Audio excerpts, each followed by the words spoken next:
आप देख रहे हैं VOW92 और मैं हूं साहिल जाफरी। यूनान का शुमार दुनिया के खूबसूरत तरीन मुल्कों में होता है और आज मैं जिस जगह पे खड़ा हूं ये यूनान की एक बहुत खूबसूरत जगह है। यूनान एक नेचुरल ब्यूटी है और यूनान में जो है वो टूरिस्ट का सीज़न स्टार्ट हो चुका है।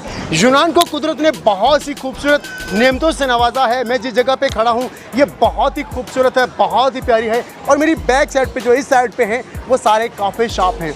यूनान में अक्सरियत जो है यूनान का टोटली दारोमदार जो है वो टूरिस्ट पर होता है। यहाँ तकरीबन जो है वो 95% जो है पूरे वर्ल्ड से टूरिस्ट आते हैं।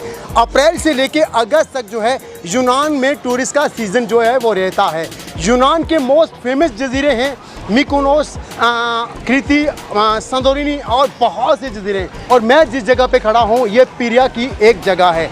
यूनान बहुत खूबसूरत है, बहुत प्यारा है। अगर आप यूनान में विज़िट करना चाहते हैं तो इस जगह पे ज़रूर आइएगा।